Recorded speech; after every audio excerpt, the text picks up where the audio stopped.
La verdad sobre las mentiras. Santiago Medina Serna. Editorial Planeta, Bogotá, 1997. A Ernesto Samper Pizano, con la esperanza de que algún día tenga el valor de confesar a sus descendientes que los aportes del narcotráfico que lo llevaron a la presidencia de Colombia no se hicieron a sus espaldas. El autor. Capítulo primero. El presidente que Colombia necesitaba. No se necesita ser presidente para cambiar un país. Luis Carlos Galán, agosto 12 de 1989. La noche en que ingresé a la cárcel nacional Modelo de Bogotá en calidad de detenido por los hechos en los cuales participé en desarrollo del acuerdo establecido para que el cártel de Cali financiara la campaña electoral que llevó a la presidencia de la República Ernesto Samper Pizano. Traté de imaginar las circunstancias que me correspondería vivir en prisión.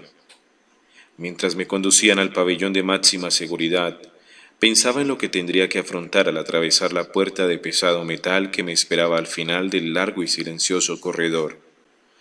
Con mi declaración ante fiscales sin rostro ese 27 de julio de 1995, el país vivía una jornada álgida.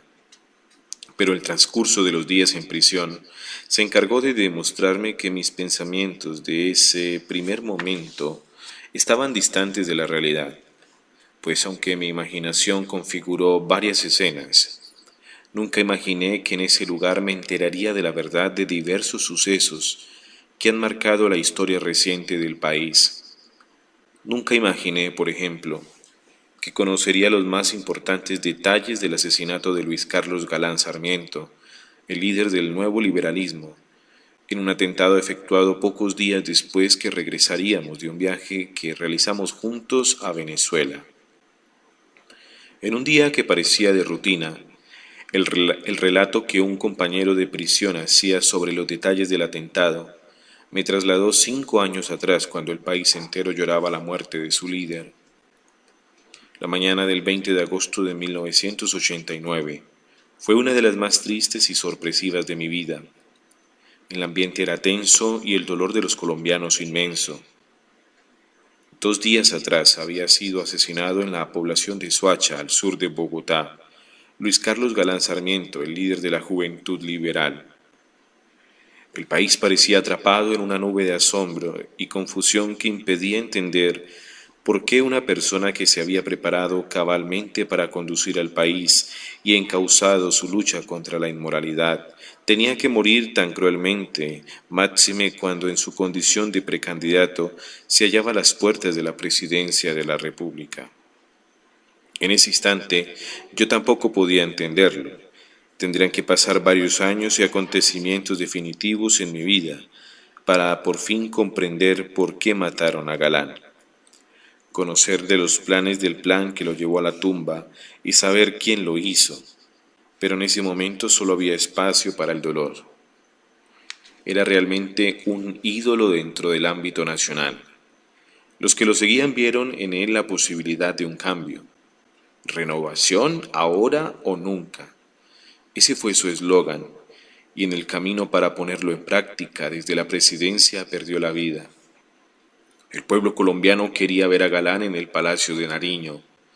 Sentía que él era el hombre que necesitaba Colombia.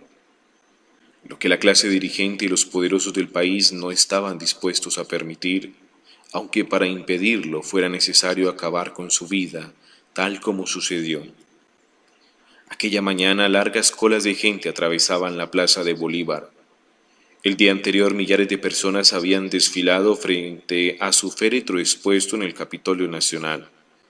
Querían verlo, dar el último adiós al hombre que significó la esperanza de muchos. Los familiares de Luis Carlos, amigos y miembros de su movimiento, a pesar del largo día anterior, habíamos llegado muy temprano.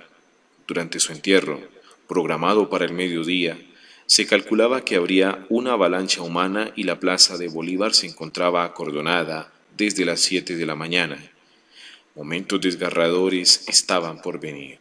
Nunca olvidaré la imagen de Carlos Fernando Galán, el menor de los hijos de Luis Carlos, antes de salir para la catedral al oficio religioso, abrazado al cajón, llorando en la despedida de su padre. Para ese momento la certeza de la muerte de Galán era todavía un episodio increíble.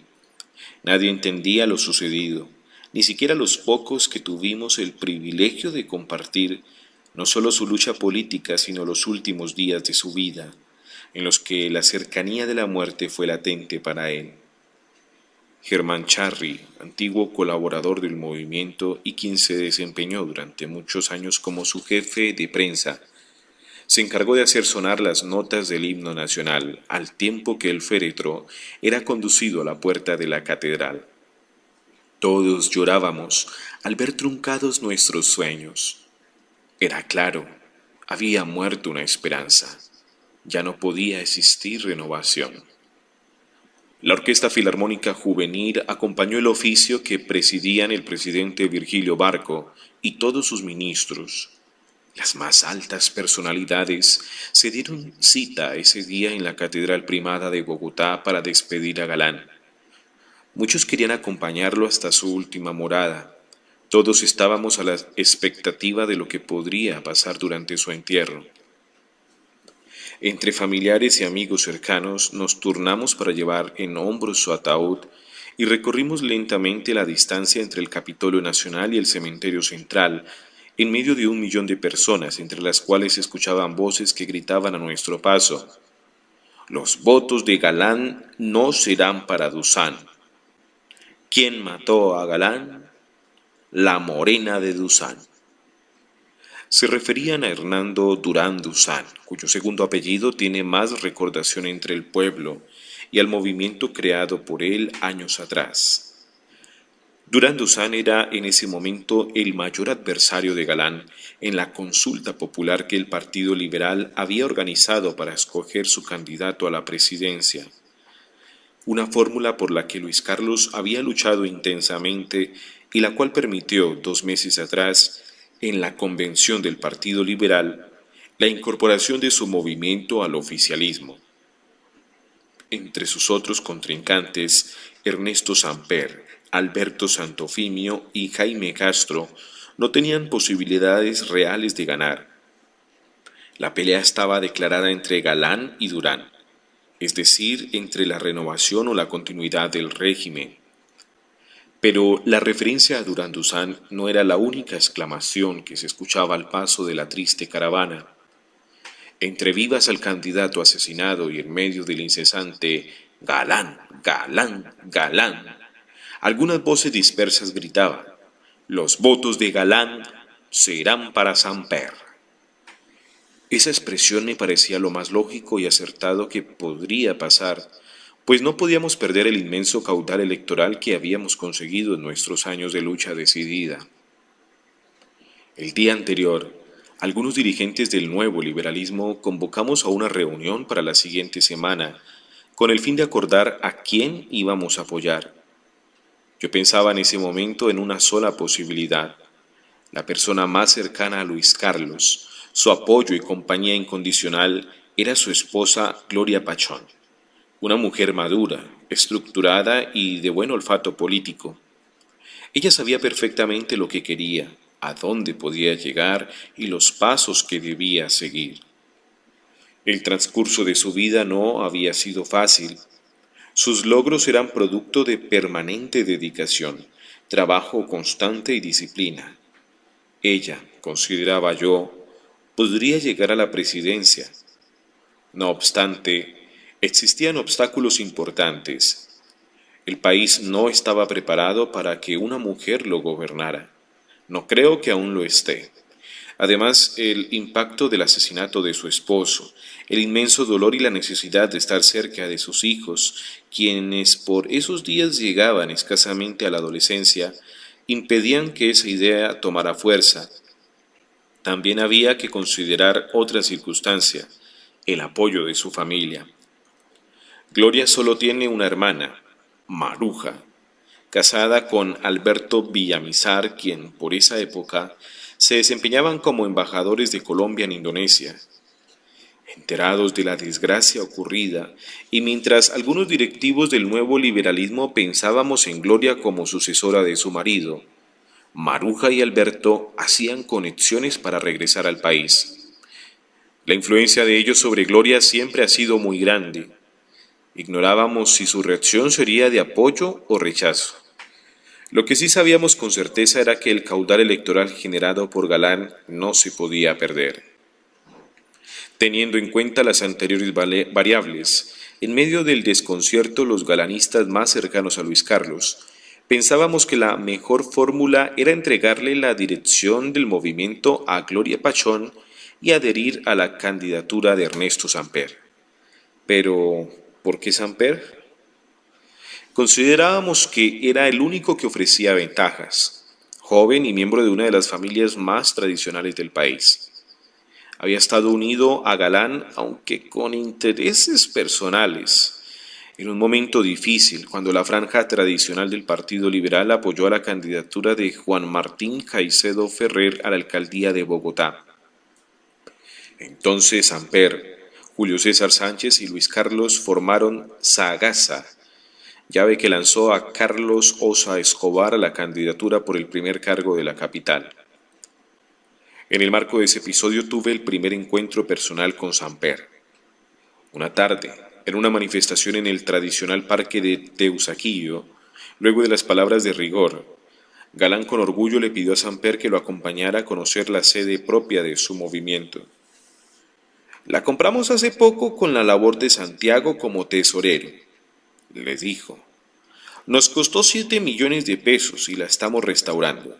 Aquí no solo funcionarán las oficinas de la Fundación Nuevo Liberalismo, tendremos una biblioteca con los mejores libros para el fomento de las ideas liberales. Santiago es como el rey Midas, todo lo que toca lo vuelve oro, concluyó Galán. Me sentí feliz, no solo por el halago, sino por la forma como Galán valoraba mis esfuerzos. Años después, mi relación con Samper me llevaría a enfrentar las situaciones más difíciles de mi vida. La amistad entre Luis Carlos y los Samper venía de tiempo atrás, desde cuando Galán y Daniel Samper Pisano trabajaron juntos en el periódico El Tiempo. Luis Carlos pasó de ese diario al Ministerio de Educación a los 26 años, y de allí a otros cargos y al manejo de su carrera política, pero su amistad con Daniel fue entrañable, y el cariño por la familia de éste significativo.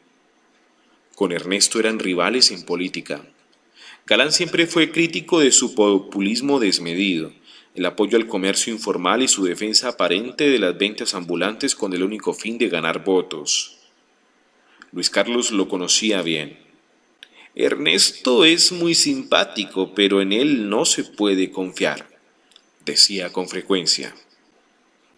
Las posibilidades de adherir a los otros precandidatos eran remotas. Durán representaba a la tradicional clase política.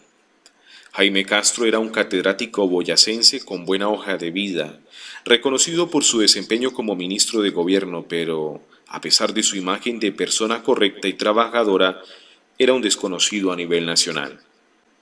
Alberto Santofimio ya en ese momento era un discutido personaje, totalmente opuesto a nuestras ideas.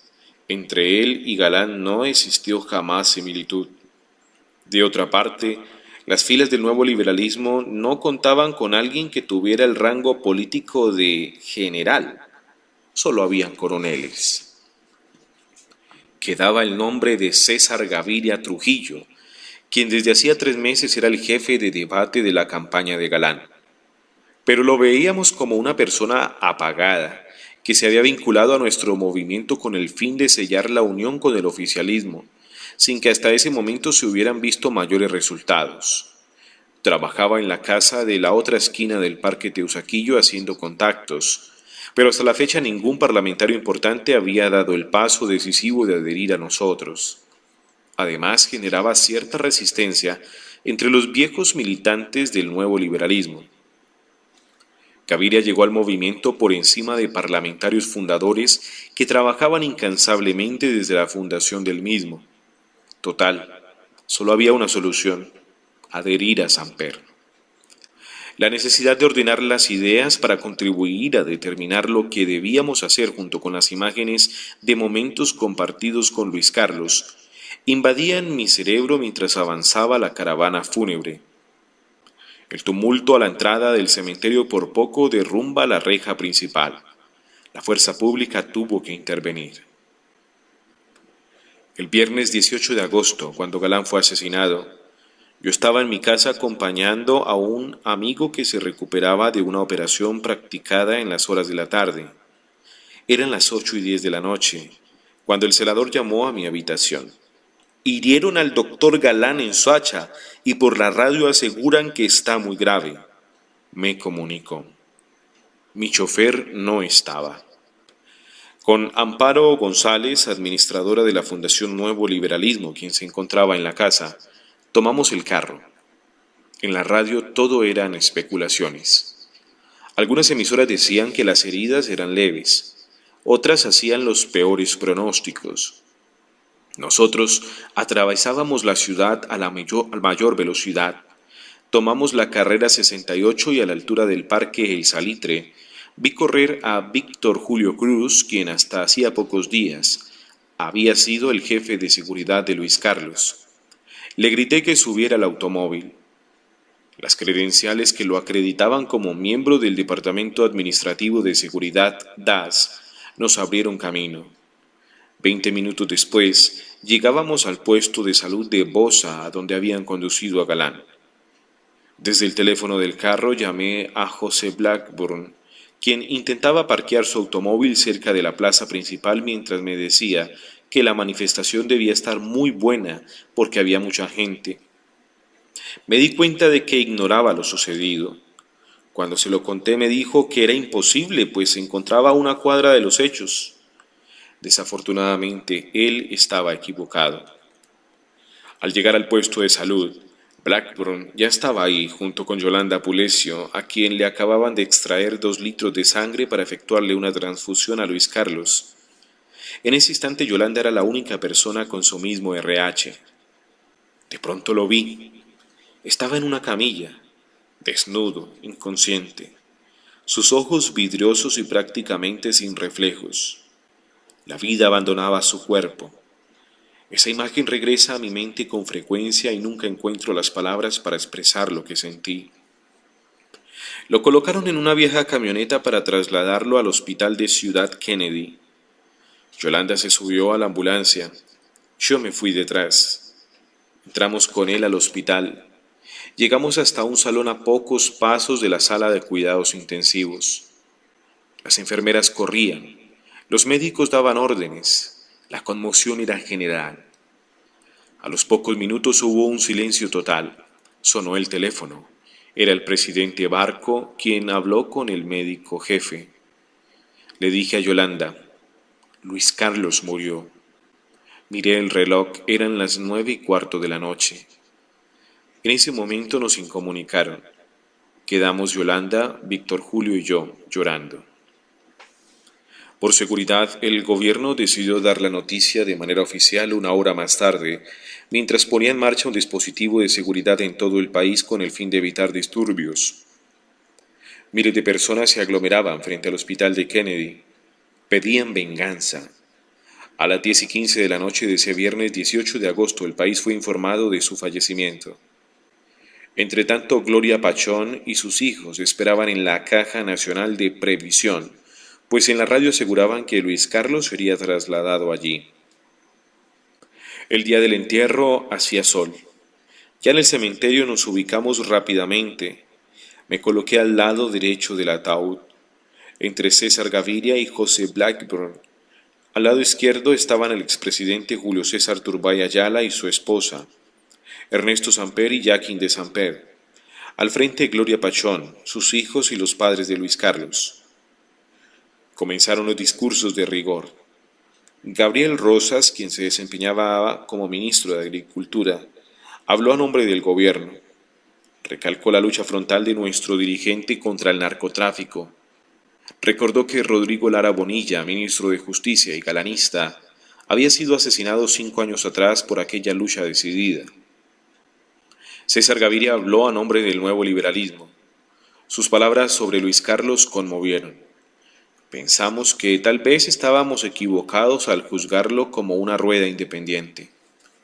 No era fácil entrar al nuevo liberalismo. Éramos un círculo muy cerrado.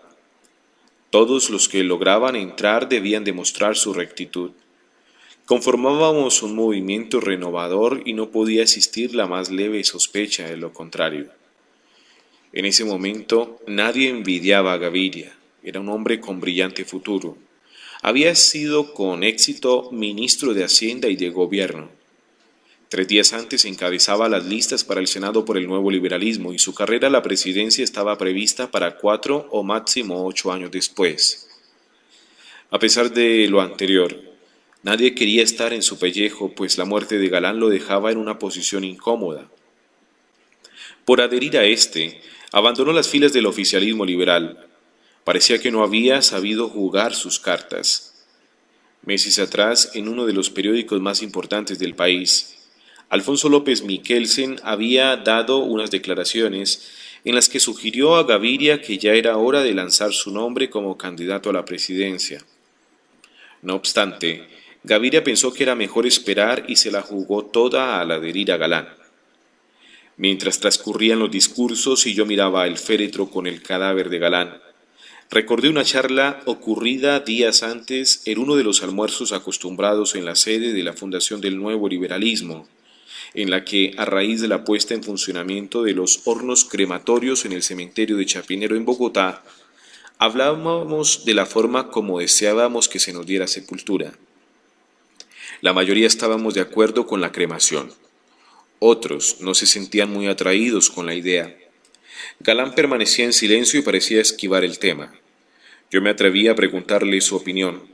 Su respuesta fue enfática. Cuando muera, quiero que me embalsamen. Hubo silencio. Cambiamos de tema. Ninguno imaginó que pocos días después esta disposición de Galán tuviera que ponerse en práctica.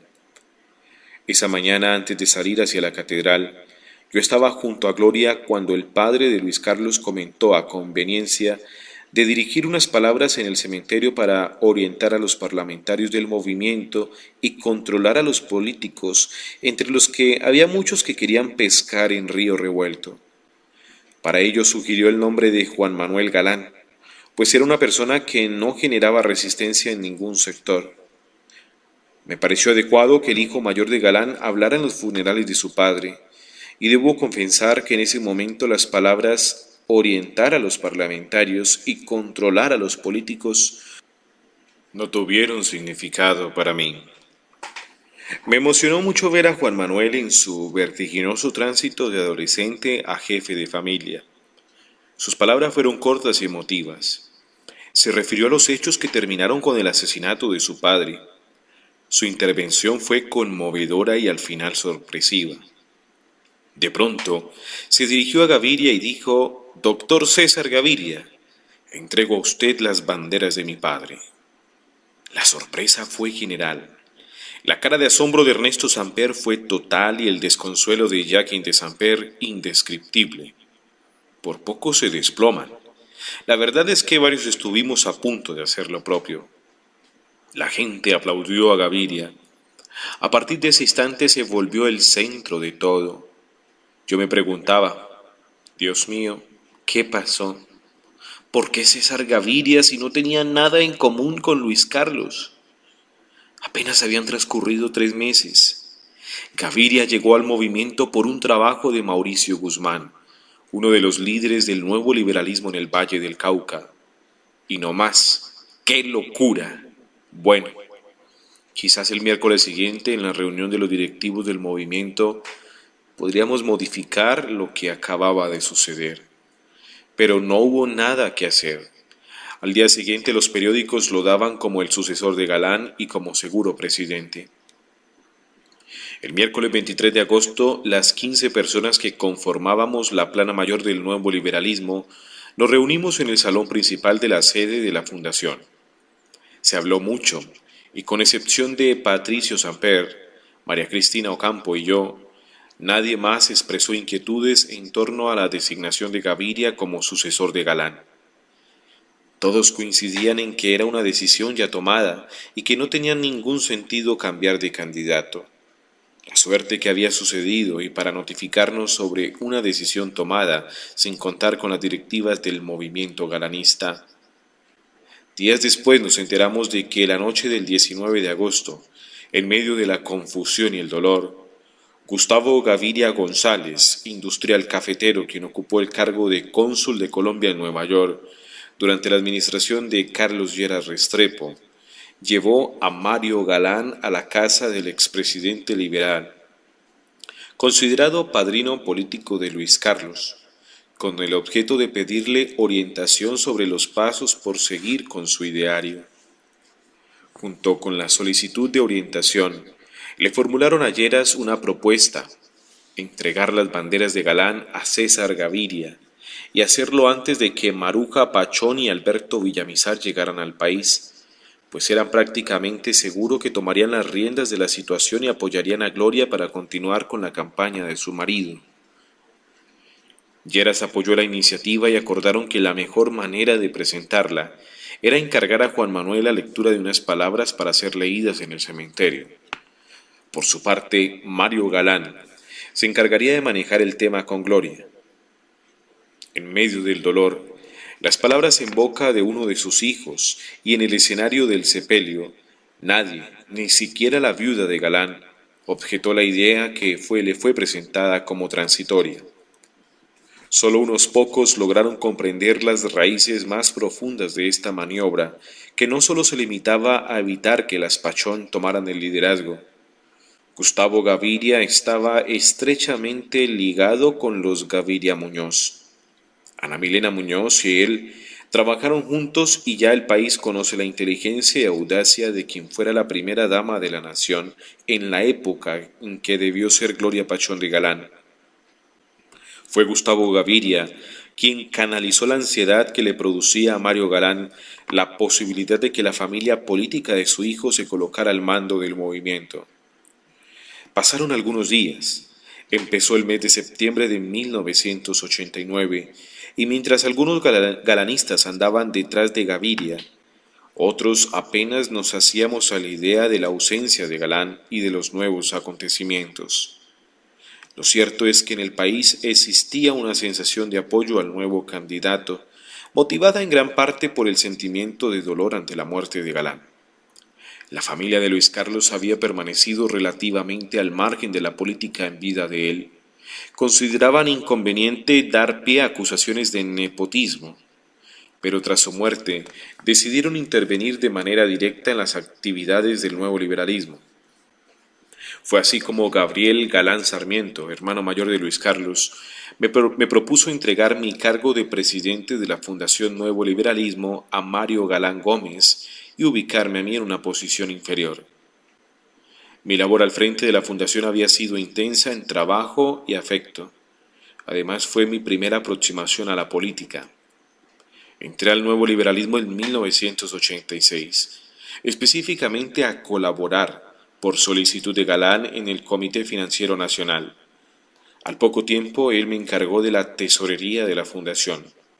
En ese entonces su único patrimonio era una vieja máquina de escribir que alguien robó tiempo después.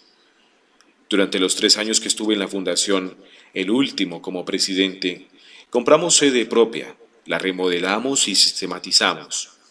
Logramos una biblioteca con 6.000 volúmenes. Allí funcionaban las oficinas de Luis Carlos, adecuadas con las mayores medidas de seguridad. Su despacho tenía una salida secreta, puertas y vidrios blindados. Mi oficina estaba allí, junto con un auditorio para 100 personas donde se organizaban conferencias, cócteles y exposiciones de arte con el fin de conseguir fondos. Creamos bonos de apoyo que nunca fueron superiores a 50.000 pesos. La idea era no comprometernos económicamente con nadie. Jamás recibimos auxilios parlamentarios, pues eran dineros estatales que muchos políticos desviaban para financiar sus movimientos. El día que inauguramos la sede de Luis Carlos estaba feliz, con una sonrisa entusiasta que muchos recordamos. Dijo: «Lo bueno que tiene Santiago es que a las ideas les pone ladrillos». Ese día culminaban satisfactoriamente una tarea que me había propuesto y un esfuerzo en el que colaboraron muchas personas. Sentía un gran cariño por la fundación. Allí había calor de hogar. Por ello reconozco que la idea de ceder mi puesto de presidente no me hacía feliz, pero me motivaba a hacerlo si la persona que asumía el cargo era la viuda de Galán, no su padre. Sabía que el patrimonio de Gloria y los niños estaba representado en lo que allí se encontraba. La recopilación de todos sus escritos, la biblioteca y la solidez de la fundación, con la posibilidad de realizar y canalizar cientos de actividades. Entonces resolví enfrentarme a la familia paterna de Galán. A pesar de que uno de mis hermanos estaba casado con una hermana de Luis Carlos, matrimonio que terminó años después, pero del que quedaron 4 hijos, y entregar la fundación a Gloria Pachón. Pude hacerlo gracias a que los estatutos determinaban que si el presidente reunía al consejo directivo y en votación unánime determinaban cambio de presidente, se podía proceder. En 2 días convoqué a junta directiva extraordinaria y, en efecto, Gloria fue designada presidenta. Solo hubo un voto en contra, el de Luis Prieto Ocampo, quien se desempeñaba como director de eventos especiales. Prieto consideraba que César Gaviria debía ocupar esa posición y no la viuda de Galán. Amenazó con renunciar. Cuando pasó su carta, rápidamente le escribí otra aceptando su retiro. Fue una de las últimas decisiones que tomé en la fundación. Al día siguiente, ante la sorpresa de muchos, pasé mi renuncia a consideración de Gloria Pachón, la cual se hizo efectiva el 30 de octubre de 1989. Al entregar mi informe como presidente saliente, agradecí profundamente el nombramiento que la viuda de Galán me había hecho como último de los miembros de la Junta, pero decliné. Además del inmenso dolor que me producían los acontecimientos recientes y sus intimidades, surgió una incompatibilidad. La noche anterior al nombramiento que me hizo Gloria, el expresidente Julio César Turbay, director único del Partido Liberal, me ofreció el cargo de tesorero adjunto de esa colectividad, invitación que no pudo llegar en el mejor momento, pues irme de la Fundación Nuevo Liberalismo era también la mejor salida a un problema que se había vuelto político y familiar. El espacio que el expresidente Turbay me abría dentro del partido resultaba interesante. Entre su hijo Julio César Jr. y yo existía una amistad que poco a poco se había consolidado. 3 meses antes, en mi casa, habíamos organizado una comida de corbata negra en honor de Raúl Orejuela Bueno, quien fue nombrado ministro de Gobierno, donde se reunieron Galán y Turbay. El primer paso para el retorno de Luis Carlos al Partido Liberal se dio esa noche. Fue una velada agradable que aproximó a los dos políticos. Con Gustavo Castro Guerrero, también tesorero, emprendimos un trabajo intenso para conseguir fondos con 2 objetivos concretos: financiar la consulta popular y remodelar la sede del partido, trabajo que coordinó Amparo Rodríguez Canal, quien tiempo después contraería matrimonio con Julio César Turbay Quintero. A esa actividad dediqué mis esfuerzos mientras se adelantaba la campaña política que elegiría a César Gaviria Trujillo presidente de Colombia. Al mismo tiempo, las autoridades daban por esclarecidos los hechos en torno al asesinato de Galán ante el desconcierto de un gran sector que nunca estuvo muy seguro de esos informes oficiales y ante la impotencia de sus amigos, entre los que dejó recuerdos que tiempo después tomaron un valor especial. Uno de los episodios más interesantes de mi vida junto a Galán fue el viaje a Venezuela que, sin saberlo, se constituiría en el último de su vida, y en el que por esas cosas que trae la muerte consigo, muchas situaciones fueron premonitorias de lo que sucedería poco después. El lunes 6 de agosto, Luis Carlos y yo viajamos a Venezuela en compañía de Félix Moreno y Gustavo Gaviria González, atendiendo una invitación oficial. Galán estuvo feliz durante esa semana, su última con vida. El recibimiento que le brindó el pueblo venezolano fue de jefe de Estado. Todos los medios de comunicación querían entrevistarlo. Los noticieros de televisión registraban cada uno de sus movimientos. El expresidente Rafael Caldera nos recibió en su casa.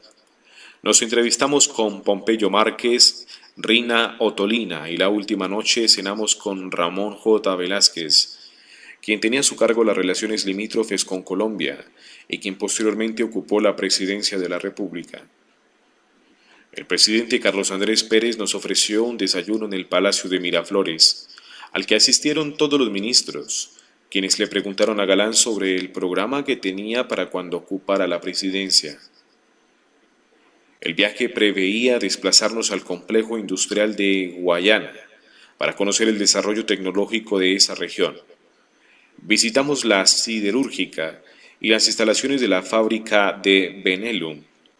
Luis Carlos recibió un caluroso homenaje de la colonia colombiana. También conocimos la represa de El Guri. Cuando nos disponíamos a continuar con el itinerario que establecía el regreso a Bogotá el domingo, por lo cual debíamos estar en Caracas el sábado, Galán quiso modificarlo para visitar San Mateo, un pequeño pueblo a 2 horas de Caracas, con un gran significado histórico. En una de sus casas había muerto el prócer Antonio Ricaurte.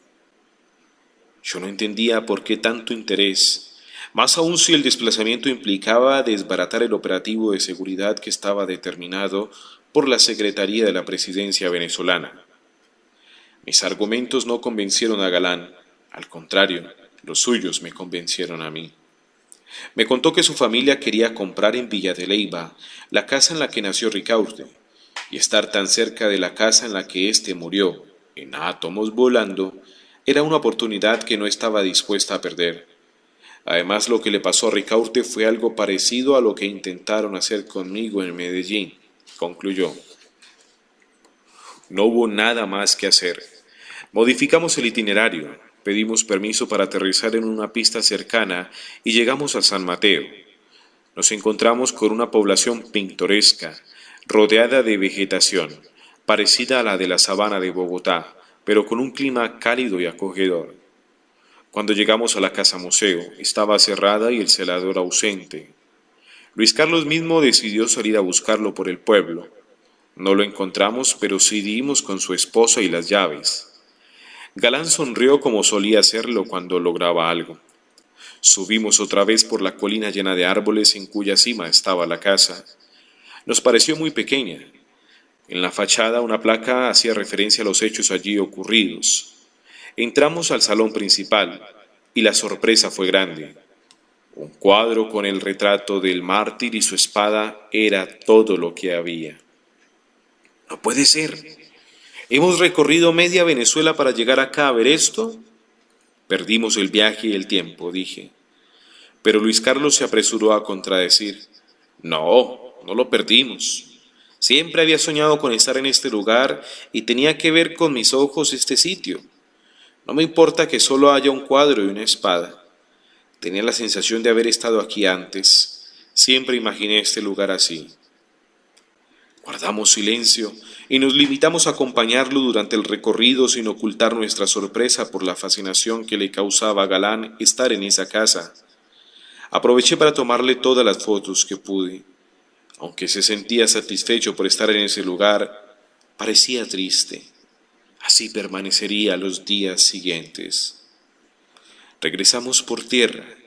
Durante el viaje hablábamos muchos de sus hijos, de su matrimonio con Gloria, de la relación intelectual que los mantenía unidos. Le dolía no haber podido disfrutar más a sus hijos como hubiera querido. Los compromisos políticos y su agitada vida pública lo obligaban a verlos menos de lo que deseaba. Esperaba la madurez para compartir con ellos y hablaba con orgullo de la vena política que le había heredado Carlos Fernando, el menor, pues a pesar de su corta edad era él quien más se interesaba por el tema y por acompañarlo en las giras de los fines de semana. Al terminar el viaje le pregunté por la causa de su depresión. Me van a matar. Mañana volvemos a Colombia y se acabó este sueño, pues toca enfrentar la realidad, me respondió. Le hice ver que eso no pasaría, asegurándole que las cosas estaban muy controladas, que todos lo protegíamos y que el país lo necesitaba.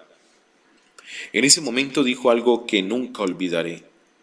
No se necesita ser presidente para cambiar un país. Solo espero que Colombia sea consciente de cambiar antes de que sea tarde. Hemos trabajado intensamente para cambiar el sistema, para crear un nuevo espacio, y si mi muerte logra conseguir ese cambio, entonces mi misión estará cumplida. No pude contener las lágrimas. Preferimos no hablar más. Dormimos en el carro hasta cuando llegamos a Caracas. Esa noche compré en un almacén del hotel un CD de regalo para sus hijos y un libro para Gloria. Fue lo único que le gustó para llevarles. Minutos después nos reunimos con Ramón J. Velázquez para comer.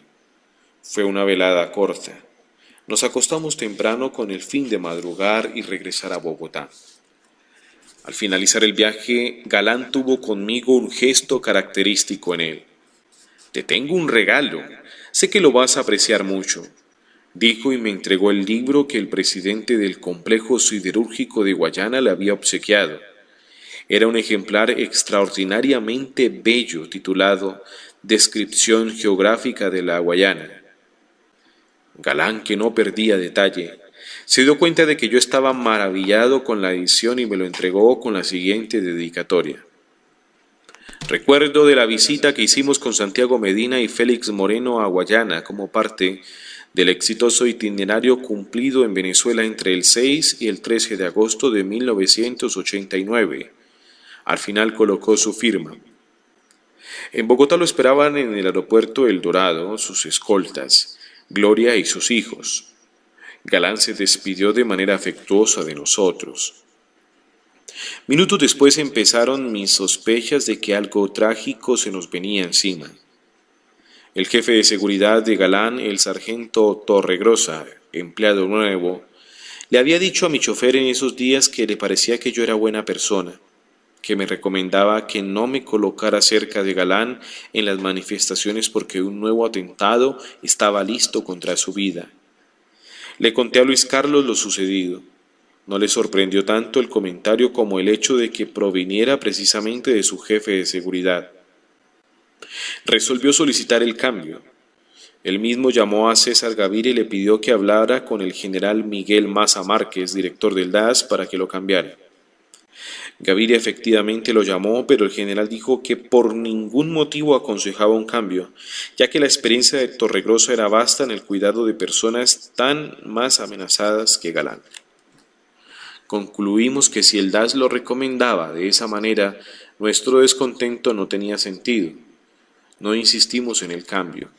Lo que lamenté mucho 6 años después, un día en la cárcel Modelo de Bogotá, en donde pasé 4 meses cuando me contaron la verdad sobre el asesinato de Galán, una verdad que corroboró lo que algunos suponíamos, pero de lo que nunca tuvimos certeza. Fue una mañana, cuando después de las actividades de rigor, de las primeras horas del día en el pabellón de máxima seguridad, surgió el tema del asesinato de Luis Carlos Galán. Yo sabía que John Jairo Velázquez Vázquez alias Popeye estaba en prisión acusado, entre otros delitos, de participar en el magnicidio. No obstante, y casi como un mecanismo de evasión, procuraba no pensar en eso y evitar el tema, pero cuando la charla tomó ese rumbo, no tuve otra opción. Confieso que al principio me costó gran trabajo concentrarme en las palabras de Popeye. Me resultaba difícil asimilar lo insólito de la circunstancia. Yo en la cárcel, frente a una de las personas que participaron en el asesinato de Galán, escuchando los sucesos que terminaron por modificar importantes aspectos de mi vida, por momentos creí no poder escuchar. Popeye hablaba con desenvoltura. Poco a poco su narración me atrapó, básicamente porque al fin pude conectar situaciones, personajes y decisiones que contribuyeron al asesinato de Galán y que hasta el momento no entendía. De acuerdo con Popeye, de lo que no hay duda es que el de Galán fue un crimen político manejado por narcotraficantes.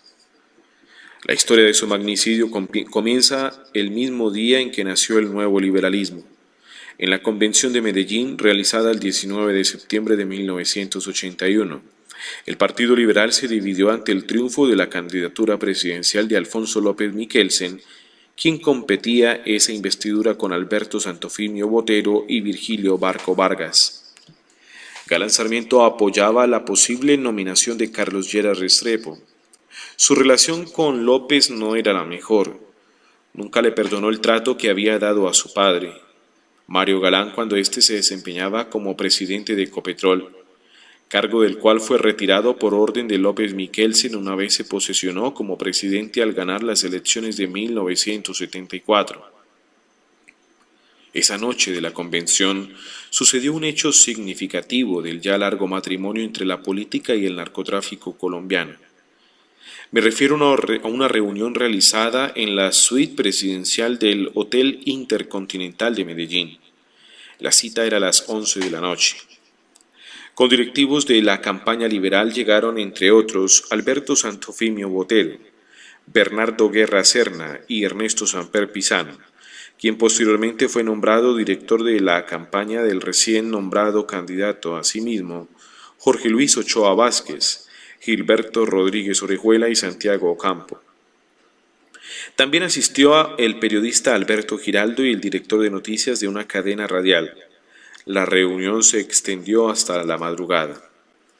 Posteriormente, los medios de comunicación publicaron que el mismo día de la convención, en el marco de una reunión con destacados industriales, la campaña liberal había recibido un apoyo inicial de 25 millones de pesos. No obstante, el tiempo después, la opinión pública conoció la verdadera identidad de los industriales.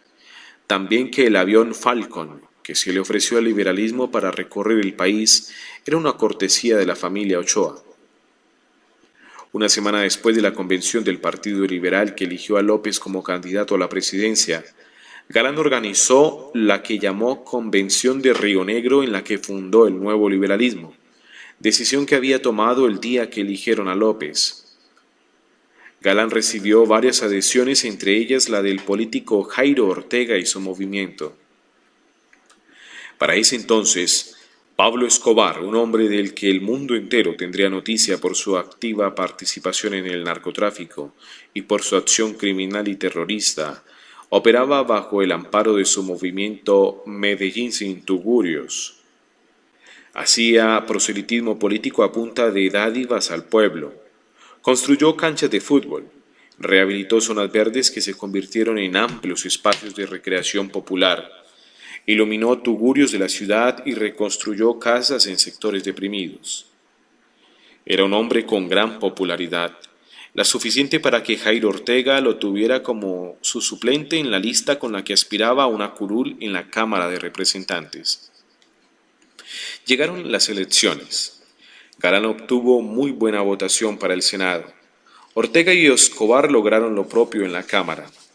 Sin embargo, no pasó mucho tiempo entre ese día y el momento en que los medios de comunicación nacional empezaron a informar sobre la vinculación de Escobar con el narcotráfico. La noticia de un camión procedente de Ecuador cargado con 10 kilos de cocaína, que fue retenido en Ibagué y que supuestamente formaba parte de una operación organizada por Pablo Escobar, alertó a las autoridades, a la opinión pública y a quienes tenían alguna relación con él. Cuando Galán se enteró, expulsó del movimiento a Ortega y en consecuencia a Escobar. Con esta acción emprendió la depuración del movimiento y su lucha contra la corrupción. Se sumó la batalla frontal contra el narcotráfico. Asimismo, perdió su investidura y Galán se convirtió en su peor enemigo. Este además recibió numerosas críticas por haber contado con el apoyo político del narcotraficante. López Michelsen no logró su objetivo. Belisario Betancur ganó las elecciones y la cuota de Galán en el gobierno fue Rodrigo Lara Bonilla, a quien Betancur encargó el Ministerio de Justicia. Con esta designación, Lara se convirtió también en la primera víctima de Pablo Escobar, quien al perder su investidura le declaró la guerra a Luis Carlos y todo lo que tuviera que ver con él.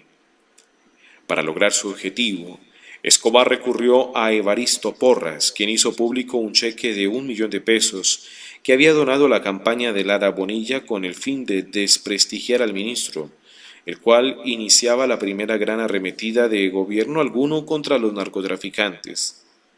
Al mismo tiempo se defendía de Escobar y de su empeño por acabar con su nombre. La guerra entre los dos fue intensa. El país la vivió paso a paso y fue testigo del primer magnicidio de una larga elaborada por el narcotráfico. Lara Bonilla murió víctima de las balas que dispararon desde una motocicleta que cegaron su vida el 30 de abril de 1984. Pablo Escobar ordenó su asesinato. John Jairo Arias Tascón, alias Pinina, uno de sus hombres más cercanos, dirigió el atentado para el que se contrató a dos sicarios. Uno de ellos, Byron Velázquez, que manejaba la moto desde donde dispararon. Pasó varios años en prisión. La acción del gobierno que estableció la extradición tras el asesinato del ministro de Justicia hizo que los grandes capos del narcotráfico emprendieran su huida hacia el exterior. Escobar se refugió primero en Panamá y luego en Nicaragua. A los pocos meses el capo regresó decidido a presionar al gobierno para que suprimiera la extradición. Lo hizo a través de la más devastadora acción terrorista del denominado Grupo Los Extraditables, conformado por él y otros narcotraficantes. Durante los 2 años siguientes, el hostigamiento de Escobar a Galán fue permanente. En 1986 Luis Carlos se lanzó a la presidencia de la República, pero la fuerza de la maquinaria política liberal lo derrotó. Virgilio Barco ganó las elecciones y ante la derrota de Galán, la presión de Pablo Escobar sobre él disminuyó en forma notoria. Meses después, el líder del nuevo liberalismo viajó a Londres donde permaneció 8 meses, al cabo de los cuales regresó al país a reorganizar su movimiento. Reunió a sus más cercanos colaboradores y con entusiasmo, estrategia y arduo trabajo, él y el galanismo se convirtieron como una fuerza renovadora hasta convertirse en la mejor alternativa de los liberales para conservar el poder. Corría el mes de junio de 1989 cuando Galán asistió a la Convención de Cartagena. Convocó a su movimiento y resolvió retornar al Partido Liberal sobre la base de que se llevase a cabo una consulta popular y, en consecuencia, el candidato se escogiera por mayoría popular. Fue entonces cuando hizo públicas sus ideas sobre la extradición, que consideraba un arma efectiva para combatir a los narcotraficantes. No pasarían muchos días para que empezara a recibir de nuevo las amenazas de los extraditables. Galán se consolidó como el fenómeno político que canalizaba el descontento de la mayoría de los colombianos, especialmente de aquella generación entre los 20 y 40 años, que veía en él la mejor opción para el futuro del país. Su nombre punteaba las encuestas. Según Popeye, en julio de 1989, en una finca de propiedad de Gonzalo Rodríguez Gacha, ubicada en Puerto Boyacá, en el Magdalena Medio, se efectuó una reunión entre este y Pablo Escobar. Querían hablar sobre Galán y el peligro que representaba si llegaba a la presidencia de la República. Popeye recordó que Escobar nunca tuvo secretos con él.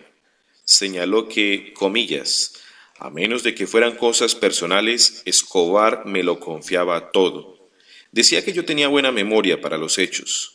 Por eso le gustaba que yo escuchara todo, por si más adelante se presentaba un malentendido, cierro comillas. Tras un corto silencio, Popeye retomó su narración y contó que al final de la reunión la decisión estaba tomada. Escobar y Rodríguez Gacha acordaron impedir a como diera lugar que Galán llegara a la presidencia. Consideraban que era la mayor amenaza para ellos y sus emporios delictivos. También decidieron que la organización de Escobar tendría a su cargo la operación. De la finca de El Mexicano, Escobar y Popeye salieron directamente a una caleta localizada a pocos kilómetros de la hacienda Nápoles. El patrón comisionó a Popeye para que fuera a Medellín y trajera a Ricardo Prisco Lopera. A los 2 días, mi interlocutor regresó a la caleta con Prisco, a quien Escobar puso al frente de la operación que debía terminar con la muerte de Galán el viernes 3 de agosto en Medellín.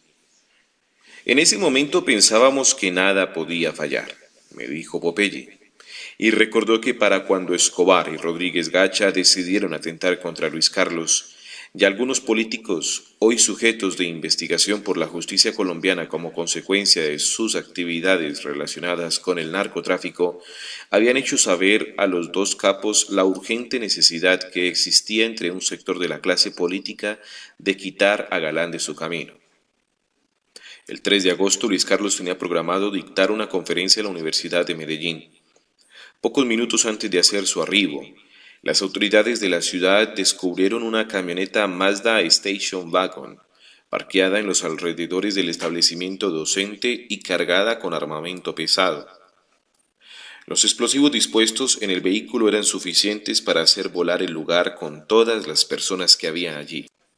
Popeye señaló que la camioneta había sido comprada por Ricardo Brisco Lopera, siguiendo órdenes de Escobar, quien le dio una cédula con el nombre de Elmer Herrera Buitrago y la instrucción de comprar el vehículo en Armenia a nombre de éste, con el fin de atribuirle el atentado al cartel de Cali. Según el relato de Popeye, quien recordó que Escobar escogió a Ricardo Brisco Lopera para manejar el atentado, ya que éste tenía en su grupo a exsoldados que sabían disparar rocket. La operación se frustró porque una señora de un apartamento de un segundo piso llamó a la policía al ver a unos tipos sospechosos camuflados en un lote frente a su edificio. La policía llegó hasta el lote y todos los hombres de Brisco alcanzaron a volarse, excepto uno que al ver a los policías acercarse, se bajó los pantalones e hizo el ademán de estar haciendo una necesidad fisiológica. Cuando los policías se le acercaron y le preguntaron si era uno de los hombres que pretendía atentar contra Galán, se puso a llorar afirmando que él no era más que un gamín, precisando a entrar al lote por la necesidad de orinar y que de pronto había visto a unos hombres tirar esas armas y salir allí corriendo. Cierro comillas. La policía le creyó. Lo retuvieron por espacio de 5 minutos y luego le dijeron: «Piérdase de aquí». Lo irónico, anota Popeye, es que este mismo muchacho, acatando instrucciones de los extraditables, se lanzó al río Medellín, tomó un ducto de aguas negras y le puso una bomba al comando central de la policía de Antioquia que quedaban en las antiguas instalaciones de la fábrica de Everfit. Los acontecimientos de Medellín desmotivaron profundamente a Luis Carlos. Sentía que quienes querían asesinarlo estaban dispuestos a todo. Convencido de eso, el lunes siguiente, 6 de agosto, tomamos el avión que nos llevó a Venezuela. Entretanto, Pablo Escobar y Gonzalo Rodríguez Gacha decidieron cambiar de estrategia. Como toda actividad de Galán relacionada con paisas colocaba en máxima alerta su seguridad, optaron por darle un giro a la operación. Fue entonces cuando el mexicano tomó las riendas del operativo. Se movió rápidamente, contrató sicarios y activó contactos con el más alto nivel para que la próxima vez el atentado no fallara.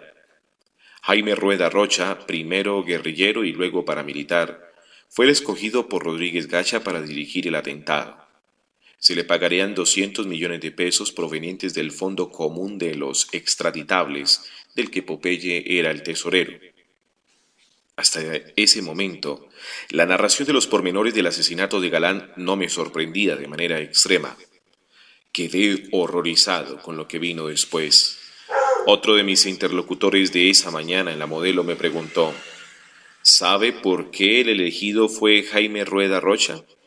Contesté negativamente, por varios motivos.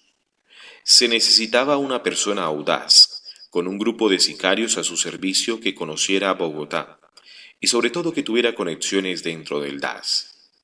El plan empezó a rodar cuando la campaña anunció la realización de la manifestación de Soacha para el viernes 18 de agosto. El mexicano y Rueda decidieron que esa era la oportunidad ideal. Se comunicaron con Escobar y le pidieron una ametralladora Mini Atlanta calibre 380. Para ellos el arma que se utilizaría resultaba vital y seleccionaron esta por estar diseñada para disparar en ráfaga repetida y con un tamaño ideal para camuflarla entre la multitud. Escobar encargó a Popeye de conseguir el arma, aunque finalmente la consiguió Pinina en Medellín. El día que entregaron a los hombres del mexicano lo hicieron en Envigado, en un puesto de venta de ostras. Popeye y Pinina acudieron a la cita con el arma en una mochila pequeña, en la que también iban el proveedor y balas suficientes. En este punto, no sé cuánto tiempo llevaba la narración de Popeye. Creo que perdí el sentido del tiempo, pues al escuchar sus palabras en mi mente se unían sucesos y circunstancias de la muerte de Galán, que hasta el momento no había entendido. La noche del magnicidio, Galán llegó en un carro americano blindado que el DAS le había asignado para su protección pocos días antes.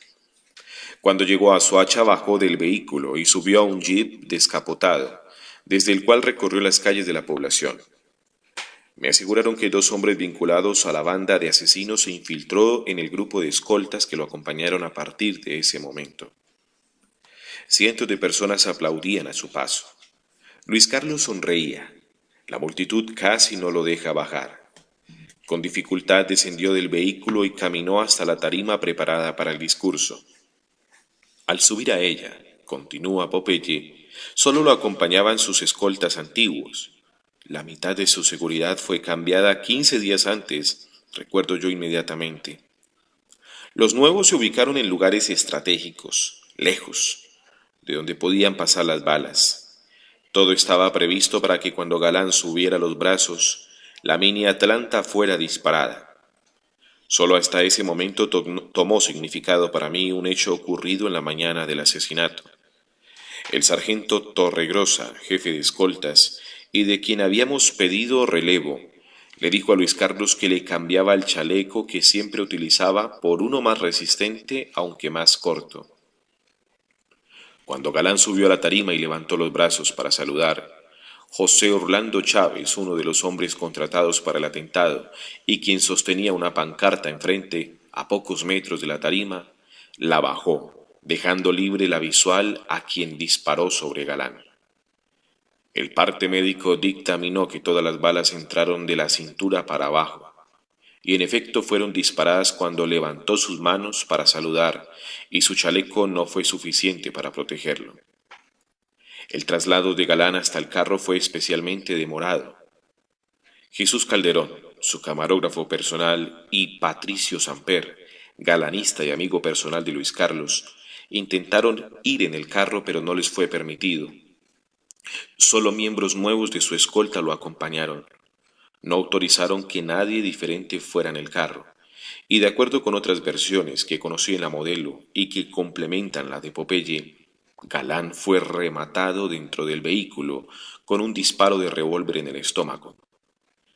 Ese 18 de agosto, Pablo Escobar y Popeye se encontraban en la caleta Marionetas. Era tal vez el escondite más cercano a la hacienda Nápoles que tenía el capo. De pronto, la radio dio la noticia en medio de una información extraordinaria en la que se aseguraba que Galán estaba herido, víctima de un atentado en la población de Soacha. Popeye recordó lo primero que dijo Escobar, comillas, hay que estar muy pendientes de las noticias porque si este hombre queda vivo, es muy difícil volverlo a atacar. Cierro comillas. De ahí en adelante todo fue zozobra hasta que se conoció la noticia de que Galán finalmente había fallecido. A los 8 días, Pablo Escobar le entregó a Popeye 200 millones de pesos del Fondo Común de los Extraditables, con destino al mismo trabajador del mexicano al que le habían dado la mini Atlanta para asesinar a Galán. Comillas. Fue en una cita programada para encontrarnos en los almacenes Éxito de Colombia en Medellín. Yo llevaba el dinero en una bolsa. Fue una entrega rápida y sin complicaciones, concluyó Popeye, cierro comillas. En el atentado, tomaron parte activa José Orlando Chávez Fajardo, quien murió asesinado luego de que un juzgado de orden público permitiera su salida de la cárcel. Un mes y medio después de la muerte de Chávez, Jaime Eduardo Rueda Rocha se fugó de la cárcel La Picota en Bogotá. En abril de 1992 resultó muerto en un estadero en la vía que de Honda conduce a Puerto Boyacá, supuestamente en un enfrentamiento con el grupo Goes. Su medio hermano Ernesto Rueda Silva apareció muerto en uno de los pabellones de la cárcel Modelo de Bogotá. Los anteriores sujetos fueron vinculados al asesinato por evidencias contundentes. No obstante, Es claro que salieron pronto de la cárcel y luego los mataron o fueron asesinados antes de quedar en libertad. El carro en que Galán fue rematado desapareció. Cuando insistimos en conocer su paradero, nos respondieron que le estaban limpiando las manchas de sangre, pero que lo regresarían pronto. No ocurrió así. A César Gaviria le fue asignado otro vehículo. De igual manera desapareció el sargento Torregrosa. Más tarde se supo que trabajaba en la cárcel de la Catedral en la ciudad de Medellín. Que hubo participación del DAS es un hecho irrefutable. ¿Cómo fue esa participación y desde qué jerarquía se efectuó? El país sigue a la espera de esa respuesta. Que un sector de la clase política influyó en el asesinato también es una realidad. Que el narcotráfico pagó por el magnicidio es cierto, pero no es la última verdad de esta historia. Aseguran que la persona que realmente mató a Galán sigue viva. Su nombre es un misterio, pues todos aquellos que podían declarar sobre su identidad están muertos. Esta es la verdad sobre el asesinato de Galán, la que me contaron en la cárcel, la que conocen desde el principio muy pocos, pues las autoridades de la época desviaron la investigación hacia 5 personas que fueron apresadas y a las que la Fiscalía General de la Nación devolvió la libertad y reconoció su inocencia. Fueron ellos Alberto Jubis Hasbun, Armando Bernal, Alfredo González, Alberto Murillo y Pedro Zambrano. Los hicieron culpables porque, según la investigación del DAS, llamadas de la ciudadanía los alertaron sobre movimientos que tendrían relación con el asesinato. Las autoridades les encontraron una ametralladora Ingram, calibre 9 milímetros, con la cual habrían realizado el magnicidio. Argumento que se derrumbó mucho tiempo después, cuando por fin la justicia quiso atender el dictamen de medicina legal, en donde es claro que las balas que hicieron impacto en el cuerpo de Galán no corresponden a esa arma. No obstante, las 5 personas antes mencionadas pasaron más de 3 años de su vida en la cárcel, víctimas de la necesidad que había de desviar la investigación, y mientras se asesinaba a los individuos que podrían testificar sobre la verdad del asesinato del hombre que pudo partir en dos la historia de Colombia. Hoy la investigación por el crimen de Luis Carlos Galán avanza lentamente, mientras la justicia empieza a dictar condenas a algunos de los implicados, como John Jairo Velázquez Vázquez alias Popeye, quien purga en la cárcel una condena de 40 años por su participación en varios delitos, entre ellos el asesinato del líder del nuevo liberalismo.